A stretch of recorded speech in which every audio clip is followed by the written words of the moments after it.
If we took a poll of the American people and asked them what they thought about communism, would you agree with me that at least 90% of the people we ask in America would be against communism? 90%? And if we ask this 90% what is communism, would you agree with me that less than 0.2% can probably give us an intelligent, though not necessarily correct answer? Would you agree with me with this? Now let me ask you a question just between you and I. If you have an enemy, does it behoove you to know the enemy or not to know the enemy? That is to say, for example, if snakes are your enemy, does it behoove you to know at least what they look like or not to know what they look like? You understand the proposition carefully. So we want to prove that they think they're thinking, but they're not thinking. Listen to this. The man or woman who hates communism the most is the man or woman who knows the least about communism. Hello everyone, welcome once again to AfriPost. I hope wherever you're watching us from, you're having a great time. Now, I was reading this book, Black Power, The Politics of Liberation by Stokely Carmichael and Charles Hamilton. The book is quite interesting and it gives a lot of intrigues on how blacks can liberate themselves and how the society, especially the American society, was created systematically to really hate and deprive blacks of their rights. And therefore, there is a thing that I came out with from this book, and that is how these authors refer to the impact of capitalism in entrenching racism in the society. You know, sometimes when you talk about why America is so deeply rooted on capitalism and opposing everything communist, you tend to ask yourself, why is this the case? But then after reading this book and listening to some speeches by Stokely Carmichael or Kwame Ture, I got to understand how capitalism has enabled racial practices to proceed in America.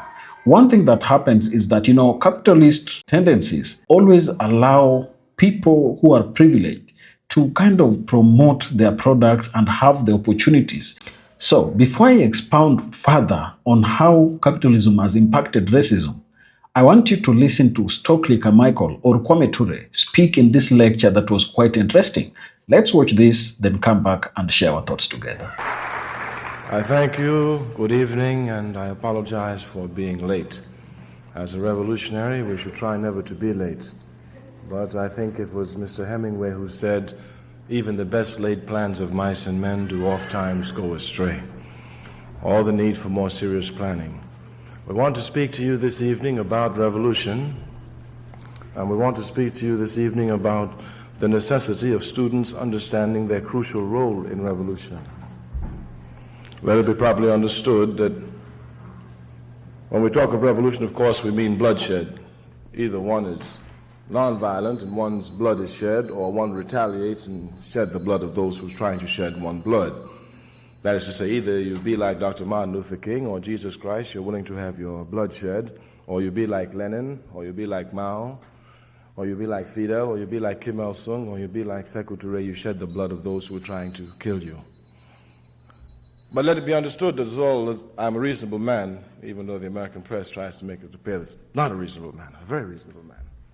And as a reasonable man, I don't want bloodshed at all, especially my bloodshed.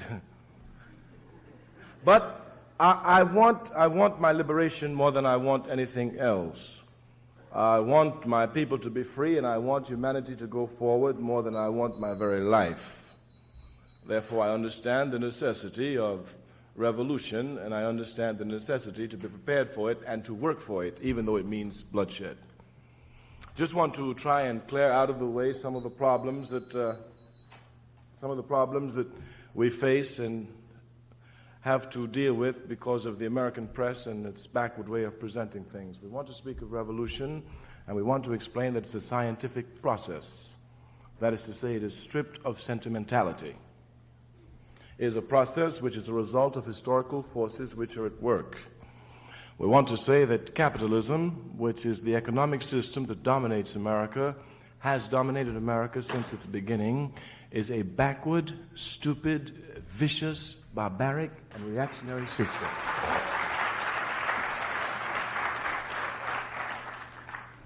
And we want to further say that this system is going to fall, and that those of us who are conscious are working as hard as we can to bring it down, recognizing the quicker we bring it down, the quicker we will free humanity and allow civilization to go forward.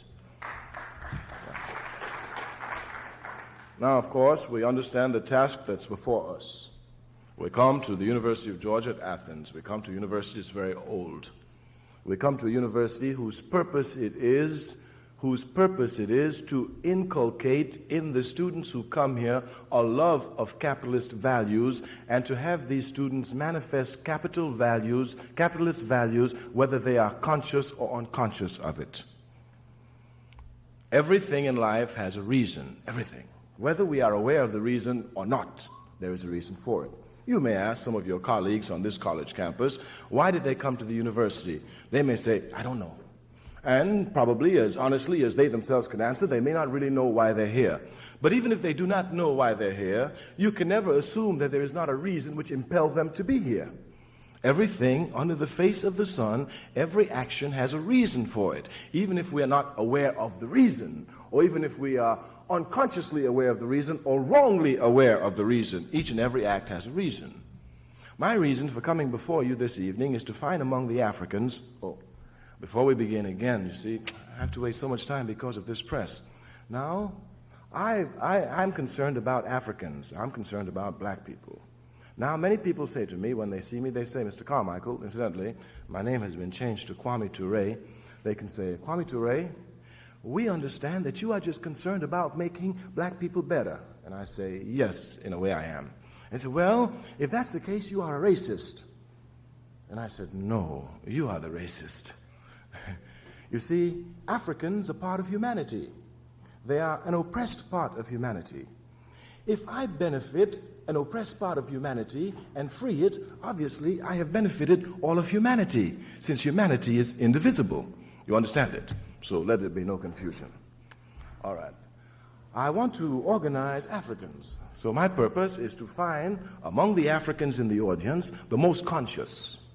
By the word conscious, I don't mean to in any way equivocate it with intelligent, not at all, or even with one a holder of degrees. A conscious man, a conscious woman is someone who recognizes their responsibility to humanity, that's all, and fulfills it, of course. Of course. That is to say, a conscious man, a conscious student here, recognizing that there's poverty in the world, coming to the university to acquire knowledge, a conscious student would seek to acquire the knowledge that would help solve the problems of poverty in the world. That's a conscious student. Of course, the intelligent student might try to make as much money as he or she can. That's a stupid student, of course. Of course. So my job is to try and get the most conscious, to let them see that they must begin now to take the first step to begin to help organize the masses of our people as we move forward for our liberation. On a lower level, those who are not conscious, and it's possible to understand why we're not conscious in this backward capitalist system, those of us who are not conscious, I come with the best of intentions to make them more conscious so they can know what really is their responsibility to life. And then on the lowest level, that is, on the level of the most common denominator, I come to make everybody think. Now, to make people think in America is an extremely difficult job. It is. The difficulty arises from the fact that since we live in a capitalist system which seeks to exploit the people and therefore keep the people confused, the capitalist system makes the people think they're thinking when in fact they are not thinking. See, and it is extremely difficult to convince someone who thinks he's thinking that he's not thinking. Is it? But we must do it. It's our responsibility. Let me give you an example of how the American people think they think but don't think. If we took a poll of the American people and asked them what they thought about communism, would you agree with me that at least 90% of the people we ask in America would be against communism? 90%? And if we ask this 90% what is communism, would you agree with me that less than 0.2% can probably give us an intelligent, though not necessarily correct answer? Would you agree with me with this? Now let me ask you a question just between you and I. If you have an enemy, does it behoove you to know the enemy or not to know the enemy? That is to say, for example, if snakes are your enemy, does it behoove you to know at least what they look like or not to know what they look like? You understand the proposition carefully. So we want to prove that they think they're thinking, but they're not thinking. Listen to this. The man or woman who hates communism the most is the man or woman who knows the least about communism. And what is even tragic is that the man or woman who hates communism the most, that is to say, the man or woman who knows the least about communism, is the man or woman who wants to know the least about communism. That is to say, snakes are my enemies. They come to bite me, and I don't even want to know what they look like.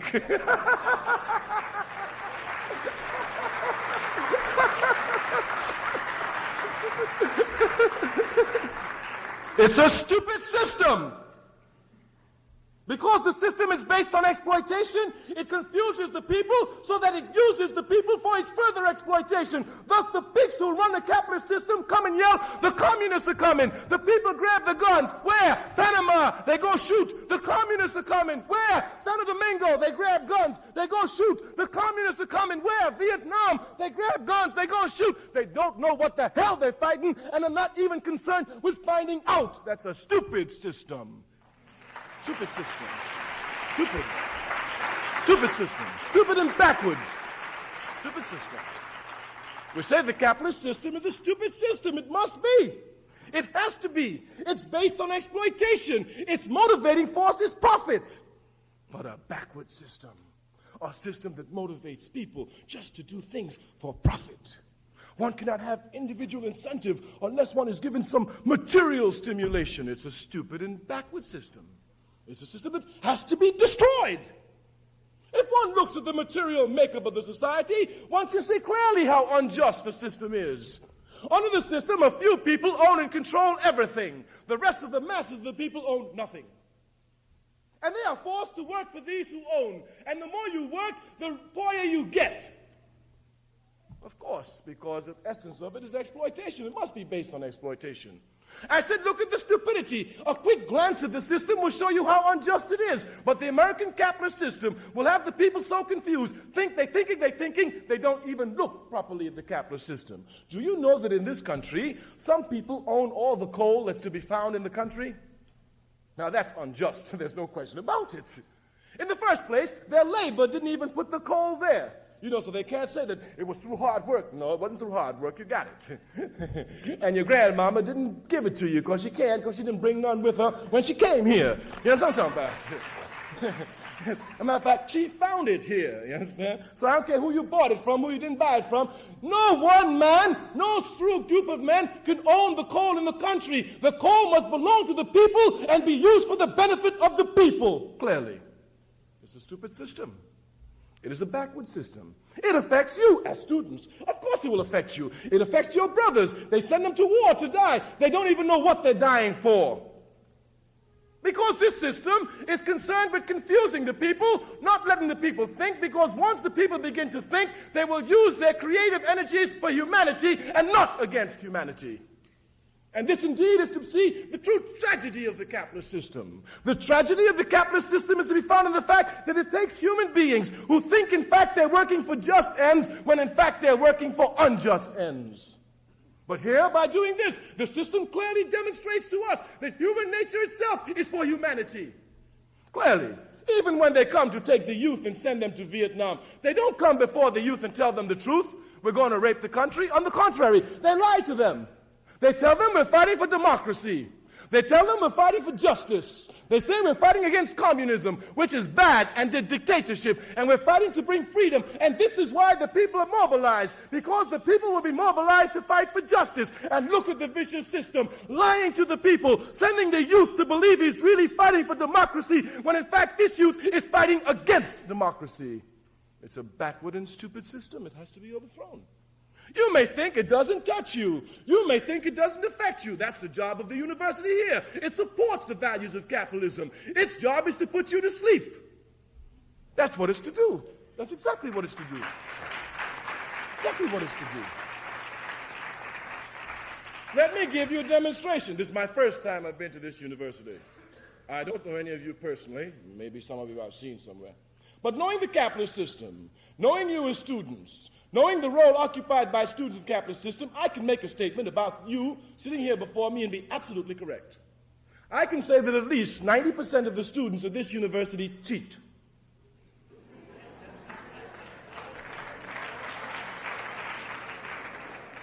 All right, give me 85.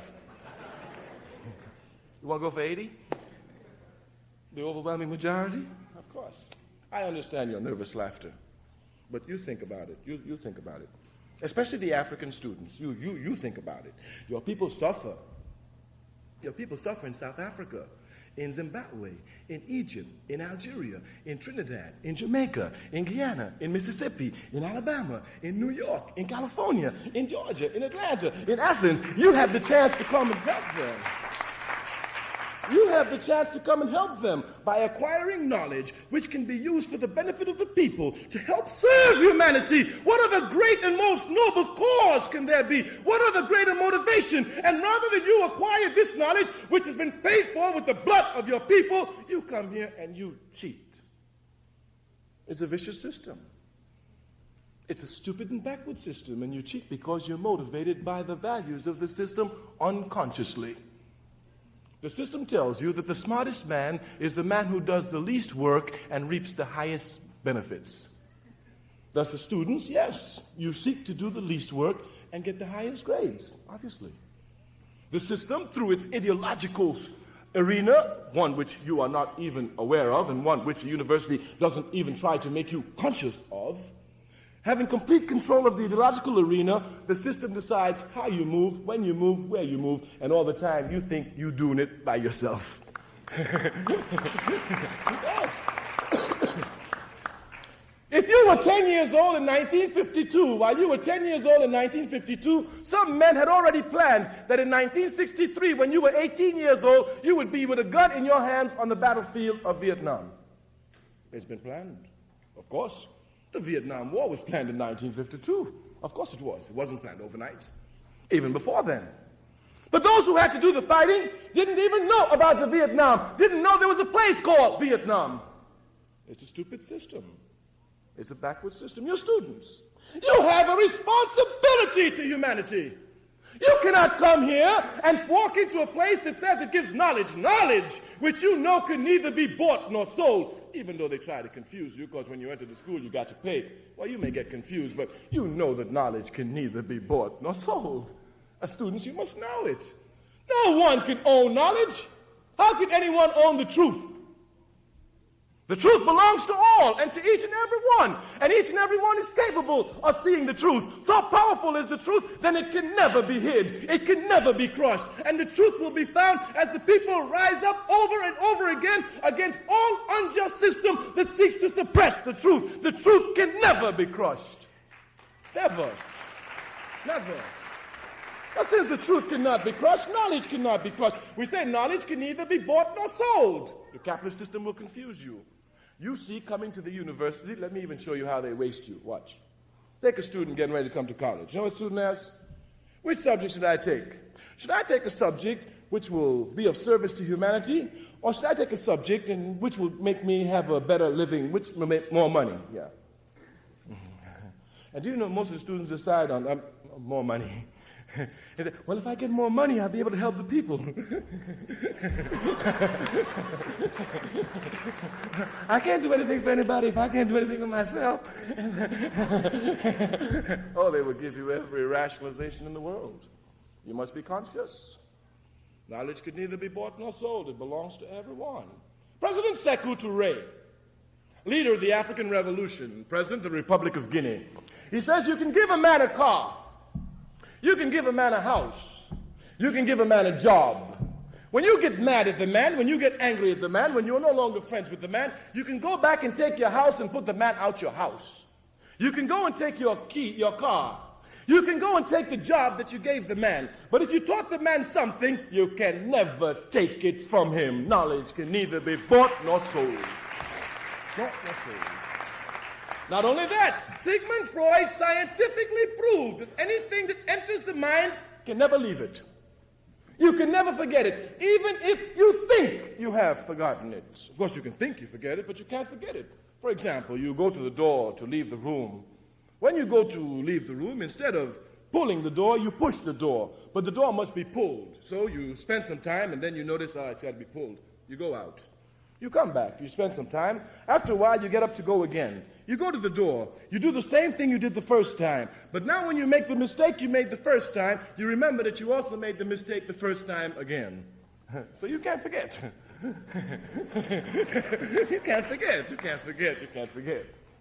The capitalist system is a vicious system. The viciousness of the system is to be found in the fact that those who labor do not enjoy the fruits of their labor. Africans all over the world, Africans living in America, they know the vicious, instinctive nature of the capitalist system. They know it almost instinctively. Under this system, they were put in its most vicious form, slavery. They can see its vicious value, its vicious nature before anyone else. The slave. Who had to weed the cotton? The slave. Who had to pick the cotton? The slave. Who had to chop the cotton? The slave. Who had to bale the cotton? The slave. Who had to take the cotton to the port and ship the cotton? Was the same slave who saw the master reap all the profits, and all this slave got was a whoop on top his back. The viciousness of the nature is too blatant. Sometimes one wonders, how is it that the American society, being as technologically capable as it is, able to do so much good, can keep its people so confused? The people all over the world hate the American people. They hate you. And what is pathetic about it is that you don't even know why they hate you, and you think they shouldn't be hating you. But if you examine it, they have every reason to be hating you because you are irresponsible to humanity. Look at the people in Iran. The guns that are used against those people are paid for with your tax dollars. The guns that are used to oppress these people, impose a shah, is paid for with your tax dollars. Your tax dollars is helping to crush humanity. I say you must take some responsibility. Everything in the world relates to everything else. Everything is interconnected to everything else. You're students. You have a responsibility. You are students and you have a responsibility to see the truth and advocate the truth and not be afraid of it. That's the least we can ask you to do. After all, you come to seek knowledge. Or for what purposes do you come to seek knowledge? So you too can learn how to better exploit the poor? You don't have to come to college for that. You can be ruthless easily. Of course. Of course. Of course, they might just teach you in college how to make it appear as if you're not ruthless. Oh, they can do it. Some people are talking about Mr. Rockefeller. They say he's a philanthropist. I know him to be a pig, a thief, a plunderer, and a rapist. They can confuse you if you're not careful. As a young man brought up in the West Indies, in the Caribbean where I was born, I was told that Cecil Rhodes was a philanthropist. Yes. He even gives Rhodes a scholarship. Yes, they even told me, if you're good, you too can get one. Yes. I say if you're not careful, they will confuse you. We have to struggle. The struggle which we have to wage is a struggle as old as man himself.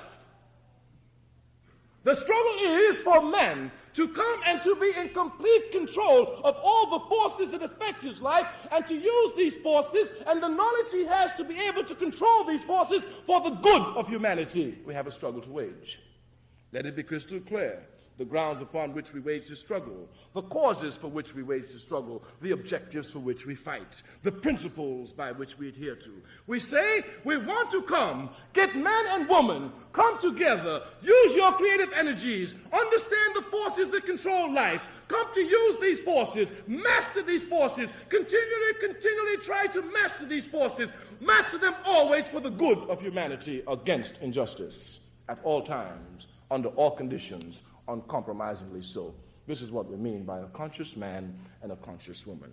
America needs conscious men and conscious women. The capitalist system does everything possible to confuse the people. It will take history and, oh, look at what it does with history.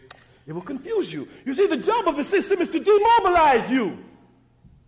That is its job. Its job is to undermine your will. Its job is to make you think that even though you see bad everywhere, even though you see corruption everywhere, there's nothing you can do about it. After all, you're only one person, and you ain't no great man, and the best thing you can do is hope that they leave you alone. Maybe you can go get a farm, a big farm in West Vermont somewhere, snowed in, where nobody will touch you. No, you must struggle. If you're struggling for justice, you can never lose, even if they kill you. Wake up. Wake up. Once you're struggling for justice, you can never be defeated. The only way you can be defeated is if you surrender. End of discussion. There can be no surrender when one struggles for justice. The capitalist system seeks to demobilize you using every possible thing in its hand to twist and confuse and demobilize you. It will use history. It will take religion and use religion to demobilize you. Look at what it does with history. Take a look at the way the American capitalist system presents history. The way history is presented as if you yourself are some passive object. It's presented as great dates that happened by and led forward always by great men. And if you're not a great man, then you can't do nothing anyway. Stupidity. History is not made by any one man or any one woman. History is only made by the masses of the people. We say we don't understand the confusion. A quick glance will show the stupidity of the concept. George Washington, be he the greatest man on the face of the earth, be he Superman, take George Washington, put him by himself in the middle of the Delaware River, surround him with the British troops. He can't do nothing. Nothing. Nothing. Take George Washington out of the Delaware. Put the people in the Delaware, determined, enthusiastic about their cause. No force on earth will stop them. It is the people and the people alone who make history, not any one great individual. Once you begin clearly to see this concept and to understand this concept, then you will not only know that you can make history, you will know that you have a responsibility to make history. The system makes you irresponsible without you even being aware of it. What it does to people in general in history is so terrible. But what it does in particular relationship to the African is tragic. The African living in America is ashamed of Africa. Why? Because his history is presented to him by the enemy, bourgeois theoreticians in the pay of capitalist services. His history is written for him by those who seek to uphold and defend the backward capitalist system. Thus, when he comes even to talk about Africa, he is ashamed of Africa. Why? Like the man who hates communism, he knows nothing about it. It's the same process, you see. For us, it's a little bit tighter. It has to be. It has to be. But it's the same thing. You'll find a man the other day, I said to him, my brother, you African? I ain't no African. Blacker than me.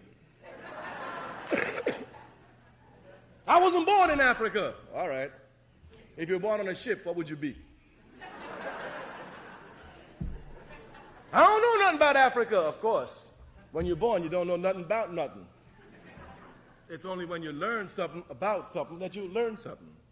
You know about America. You didn't born learning about America. You don't know Africa because they don't teach you anything about Africa. Yes, of course not. Of course not.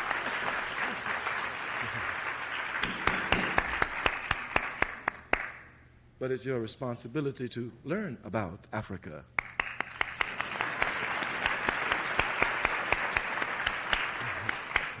We do not just want to clap when we show clearly and expose the nature of the problem. We want more enthusiastic clap for the solution, because that's how the problem will be solved. Yes. If the university doesn't teach you anything about Africa and you don't know anything about Africa, it's your fault. Double times your fault. You're stupid in the first place for thinking they're going to teach you about it, and double foolish in the second place for not doing something about it.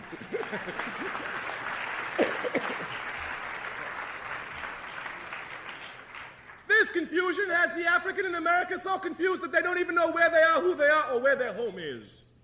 Tragedy indeed. If one has no history, one can have no understanding, no tools on which to analyze the present, let alone map out the future. This is clear, crystal clear. In order for a man, a woman to know precisely where they're going, they must have some understanding of that which came before them. If you don't know where you come from, you don't know where you're going. For example, what is the name of the main street in Athens? What is the name of the main street here? Broad Street. Let's say I live at 485 Broad Street. It's very simple, you know. I get up in the morning about 8 o'clock. I go to my job. By 12 o'clock, I forgot where I came from. When job is over, I don't know what to do. See, it's very simple. You must know where you come from in order to know where you're going. You understand it? Yes. And if we don't know we came from Africa, we really don't know where we're going. It's really very simple. Before we can speak, before we can come to look and solve the problems of our people, we must, number one, understand history. We say it, it's the truth. The beautiful thing about the truth is that even if you're against the truth, you got to get up publicly and admit the truth. For example, any one of you who cheat, raise your hands, then get up and defend cheating. You see the truth? The truth, the almighty truth. The truth, yes. You must learn your history. Your history will not be given to you by the university professor. Can you not, as a group of students, organize yourself, sit down, discipline yourself, and study your history? Why not? Why not? Simply because the capitalist system makes you irresponsible? Why not? Simply because the capitalist system has rendered you useless to your people? And if it has rendered you useless to your people, and your people are engaged in struggle, you are against your people. At best, you're making the people carry dead weight, and they got enough weight to carry. You must study your history. You must be responsible. You are students and you don't even read. How stupid. I tell you, anything you get your hands on, read. I tell you, read. Instead of boogalooing so much, read. Instead of playing bizwiz so much, read. You might learn something. And the more you know, the better able you are to serve humanity. You must read. We say we must organize the people. We come to get those Africans who are conscious. But we have a responsibility to all people. Revolution based on truth is universal. If it benefits one sector of humanity, it benefits all sectors of humanity. Thus, we say the Africans must organize. But we say that the white poor must organize even more than the Africans because the white poor is exploited and is not even conscious of their exploitation. It's a vicious system. It is a vicious system. Thus, the white student sitting here has really a responsibility upon his or her back if, in fact, they are conscious human beings. The challenge, of course, is a great challenge, but life without a challenge wouldn't be life. My father used to tell me, son, the harder the battle, the sweeter the victory. I don't want any easy task in life. That doesn't benefit anything. I want to be tested to the limit of my capacities. And if it's for the benefit of humanity, test me. Test me. Test me. We must fight for socialism. We must fight for socialism. Oh, I know. Now, you don't know anything about it, let me tell you, just between you and I. See, one thing we have in common is me too. I was educated formerly in the United States of America. They're so great that when they destroy something for you, they make you think that you don't have to worry about destroying it. They tell you communism is bad, and they're so powerful and influential that you automatically think, yes, it's bad, and that's it. I mean, you don't even try to find out for yourself. Now, I know socialism. I know, they will confuse you. I know, I understand, yes. So, I mean, is it possible? They will confuse you. You know what they will do? Look how tricky they are. I will tell you that socialism is the best economic system on the earth. I'll tell you that socialism is an economic system where there is no exploitation of one by the other. I will tell you that under socialism, the people own and control the means of production. Therefore, materially, once the people own and control the means of production, the profit motive is taken out of the system. Therefore, the only motive one can have now is service to humanity. I can also tell you that under socialism, you have a planned system. I can tell you that under socialism, you will get justice. Tomorrow, you can go to your professor. You can say, last night, we heard Kwame Ture. And Kwame Ture told us that socialism is the best system in the world. He told us that under socialism, there is no injustice. He told us that under socialism, there's no exploitation of man by man. He told us that under socialism, life would be better and everybody will be able to give their full creative potentials to humanity. Do you know what your professor will say? He or she, sounding very intelligent, will say, what Mr. Ture said is correct. That is to say that socialism will give you all of these things, but it's rather utopian. Now, when your professor tells you that socialism is utopian, you think your professor is talking about socialism. Not at all. Your professor is talking about the nature of man and woman. Your professor is talking about what he or she believes to be the nature of man or woman. And what he or she believes to be the nature of man and woman is that man can never live on the earth in justice. So what your professor is telling you, don't fight. Stop. You can't get there anyhow. Capitalism is the best of all possible evils. Let's live with it and do the best we can. It's a backward system. The system has to be overthrown. You must fight for socialism. We say the movement towards history follows an inevitable course. It is determined by historical events. It is independent of the will of man and woman. The best that man and woman can do is come to understand these historical forces, master them, and use them for the benefit of humanity. But let it be understood, it is independent of man and woman. If you, for example, in 1966, before there was a rebellion in Atlanta, Georgia, go into the African community and ask them honestly, do you all want to revolt? Do you all think all of you all should get together one night and throw some bricks and start burning down the town? Every one of them will tell you no. And at the time they tell you no, they are absolutely sincere. They're absolutely honest. There is no hatch of conspiracy in their mind. They really don't want it. But a policeman comes, shoots down a brother. It's one too many. Everybody jumps up at the same time, burn, shoot, kill. You understand? They had no control. They had to do it. It's the historical forces. Once it comes, you have only two alternatives. Either you with the people or you against the people. It's very simple. The historical forces of the world is sweeping the world towards socialism. This is clear. And every time American imperialism goes to struggle against the socialist forces, it's defeated. Yes, it was defeated in Korea. It was defeat. They didn't call it defeat, but it was defeat.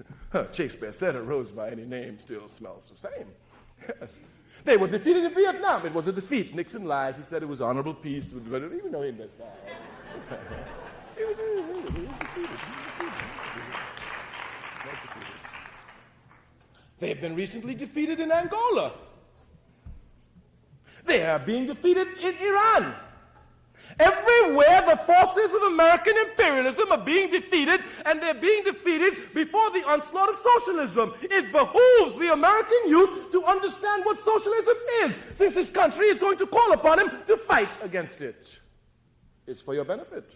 My responsibility is to know the truth and tell you the truth. Your responsibility is either to live up to the truth or to die by falsehood. Socialism is the system that's coming. Socialism is a system that's based on no exploitation of one by the other, simply because under that system the people own and control everything. Ain't no Rockefellers. Don't know one somebody own everything, and the man who really working own nothing.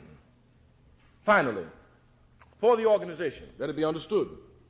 We said that this organization must come, the Africans must organize, but we emphasize, especially here in Georgia, especially in the South, the white poor must be organized. The white poor must be organized. Conscious college students must begin to do proper political education amongst the white poor, showing them the roots of their exploitation. Not talking to them about racism. Talk to them about the roots of their exploitation. Once they see and understand the capitalist system, they will understand racism. The white youth has the responsibility. You may let the responsibility go. It's your problem, not mine.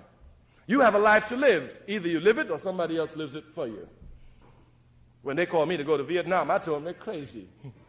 Me? Go to Vietnam? You must be crazy. We'll put you in jail. Bring me all the books you can by Marx, Engels, Lenin, and Nkrumah, Che Guevara. Bring them. No, of course I can't go to. Why? When I decide to kill, this is the highest law. I must make that decision. No one can make the decision for me. For whom I will kill? Never. Not even for how I will die. Me, I can die. But to take another man's life? This here is something different. This one is entirely, this is a conscious act. When you give me a gun and put a gun in my hand and tell me to go and kill someone, the only reason I will not find out who I'm killing or why I'm killing is if in fact I'm a mercenary, whether I know it or I don't know it, incidentally. And what is really tragic is sometimes some people are mercenaries and don't even know they're mercenaries. It's a tragic system. Africans. We who have a problem must come to analyze our problem. African students, those who are conscious, seeing that their people are oppressed, understand that there can be no other greater motivating force than to fight for the liberation of the people. Obviously, an intelligent man, a conscious man, even a stupid man must know that until one is free, one cannot appreciate life. Clearly. Until one is free, one cannot appreciate one's own culture, let alone another's culture. Freedom, then, is the essential prerequisite for living. We say it again. Freedom is the essential prerequisite for living, for one to be able to contribute fully one's creative contributions to humanity. If one doesn't make contributions to humanity, one has wasted life. I say the system will confuse you. Mr. Rockefeller has made a lot of money, a whole lot of money. He will pass on. He can't take the money with him. The money must stay, obviously. All his life, he's worked for this money. All his life. To get this money, he's exploited you. He's exploited me. He's exploited everybody. Of course, he made it look like if he didn't exploit us. At best, it made it look like he was just super intelligent, and we were so stupid we couldn't make the money he made, and he had more individual initiative than the rest of us. Well, however he tries to, we know he's got the money.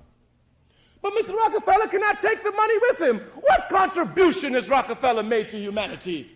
Isn't it better that Rockefeller had come like a cow, so at least we could eat him when he died or before he died? Of what purpose? Of what faction? We say that we must be responsible. We do not come to the earth to take from the earth. We do not come to life to take from life. We come to give. It's a give and take. When you take all the time, you are a parasite. When you take all the time, you're a parasite. And if you're a parasite, you're living off of others and making no worthwhile contribution to life. You're not even living because you must live off the blood of others. It is better for you to pump your own blood and even give your blood to others than to have others take your blood.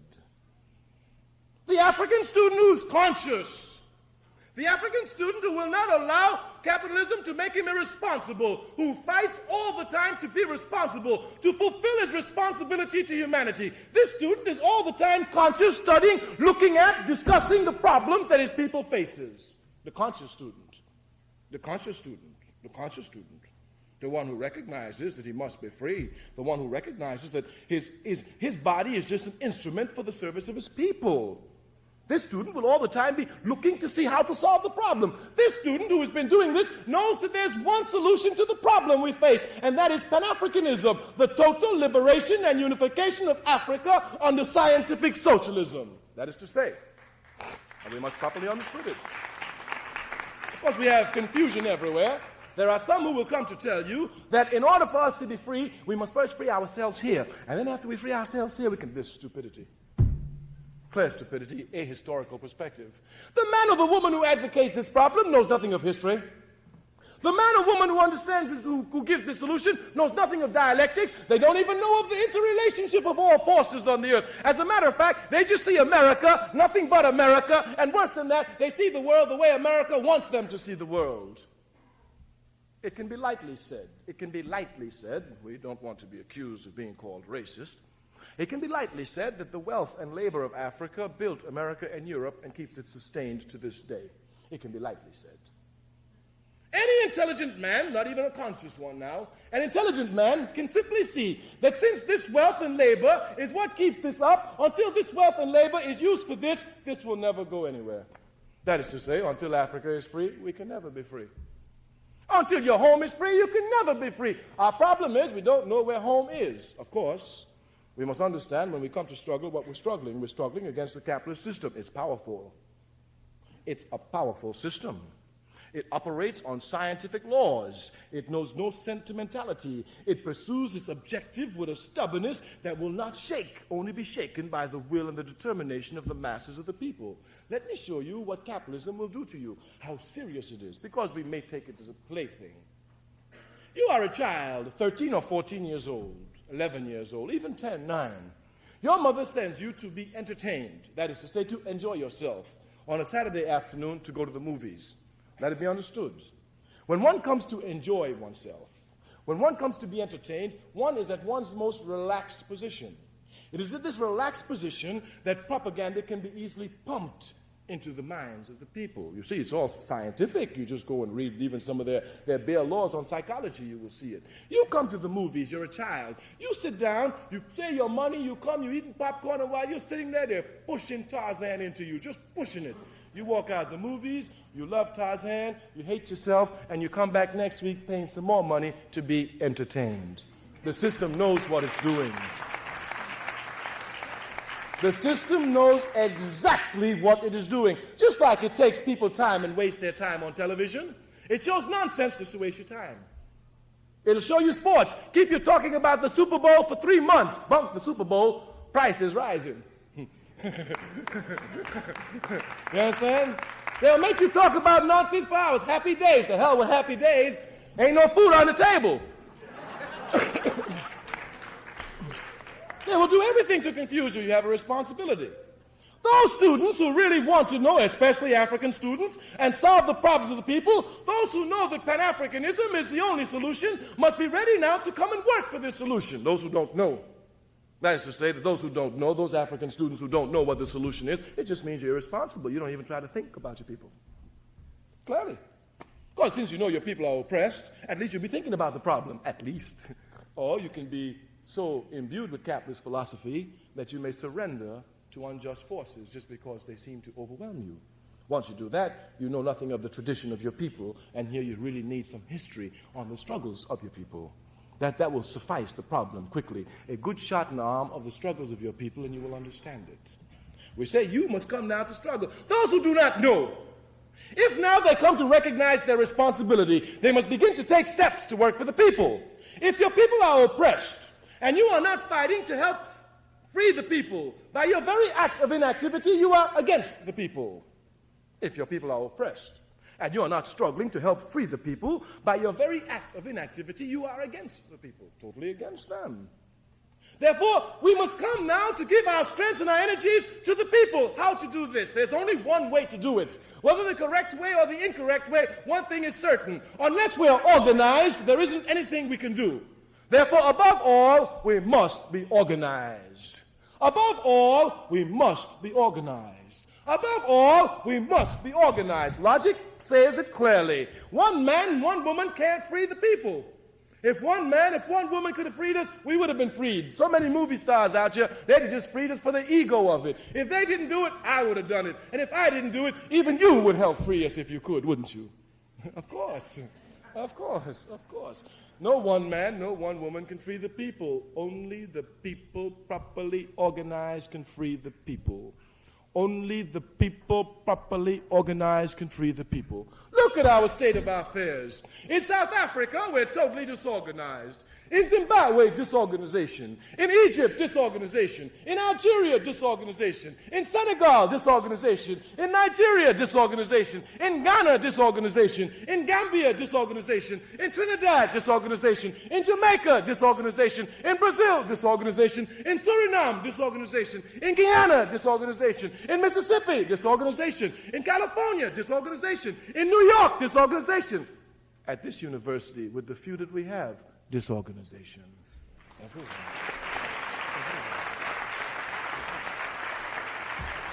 Everywhere. And what the capitalist system does is to try to undermine our will and our determination to be organized. The only way it wins is because we're divided. The only way it wins is because we've been divided. We say it all the time. You say it morning, noon, and night. You've got to stop saying it and start doing something to correct it. And the only way to correct it is to move to organize the masses of our people. It is clear that the capitalist crisis is going to get worse. No one needs to ask about that. Even a fool can see it. It's going to get worse. It's going to get rougher out here. And everyone knows, even a blind man knows, even Ray Charles knows, even Stevie Wonder knows, any blind man of any color knows that when it gets rough in America, he knows who's going to be the first and the hardest hit. Even if you're blind, you need to organize. Even if you're blind, you need to organize. I say that the trouble is coming. You can see it. This crisis is getting worse. It ain't going to get no better. And what's making this worse is the people outside cutting off the tentacles of imperialism. The Iranian people cutting. OPEC rising the prices. Don't get mad at those people. You want justice. You must support those people. Get mad at the capitalist pigs who run the country in your name and try to steal the people's resources. Every time the American system finds itself in an economic crisis, there is only one way to get out of it. W-A-R, war. Because, of course, capitalism is war. That's what it is. This time, when the American capitalist system goes into crisis, ain't nobody going nowhere. The war's going to be right here. The war's going to be right here. Or they may talk about getting up the draft again, but ain't nobody going to fight for them. Vietnam will come right back in their face. Ain't nobody going. And for the African community, we tell you, a brother tried to go, we break his leg here before he moves. Oh, yes. Oh, yes. Oh, yes. Oh, yes. Oh, yes. The war must be waged here by the masses of the people against the capitalist pigs who seek continually to exploit the people just to heap profit and put it in their individual backward pockets. How can a country as America, rich as it is, technically powerful as it is, be able to say really and seriously that it cannot feed the people in the country? How can a country How can a country like America, as rich as it is, come to tell us that it can't have free university for everybody, free medical care for everybody, take care of the elderly people who have given their labor and their sweat to humanity? The system must be overthrown. It has to be overthrown. It has to be overthrown. Those African students who are conscious, those of you who want to do something for your people, in the back around you will find some brothers and sisters. They work for the All-African People's Revolutionary Party. They are like you, students and workers. They may be perhaps unlike you, a little bit more conscious. That is to say, they recognize that they better get up and do something quick, fast now in a hurry to help organize the people. You will find them. They will talk to you and explain to you. Those who have time, after this is over with the question and answer periods, we can stay and discuss it. Those of you who do not want to join the All-African People's Revolutionary Party, those, the white youth here who think that, well, this man Carmichael talked nonsense. Well, even if you talk nonsense, one thing you can't tolerate, one thing you can't disagree with is that this man telling you better organize and telling you better use your knowledge to serve humanity. You better use your knowledge to serve humanity. I tell you that because I know if you truly use your knowledge to serve humanity, you got to fight for socialism. That's how sure I am of what I say. Africans, you must come now and organize your people. We know that one man, one woman cannot free the people. We know that. And we know that if the people are oppressed and we're not doing anything to help end the oppression, we are objectively against the people, whether we know it or not. Whether we know it or not. Well, sometimes we don't know it, but if you're not working for the people, you're against them. If you're not now in an organization working for the benefit of your people, you're against your people. As students, those of you who come here to this university, you have a responsibility. Either you come and you take the knowledge here and you use the knowledge to help humanity, or you take the knowledge and use it to become rich.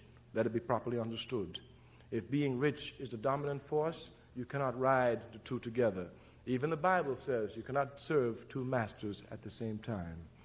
Either you must come here motivated by a love for the people, or come here motivated by a love of money. If you come here motivated by a love of money, if you come here as a cheating student, if you haven't learned anything tonight, then I want you to learn this. Take your knowledge. Learn your knowledge by yourself. Don't cheat, and do everything you can to help humanity. Thank you.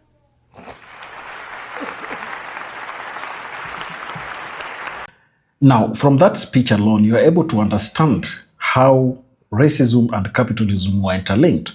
While he has talked about an array of issues there, he has linked how racism and capitalism have been joined at the hip.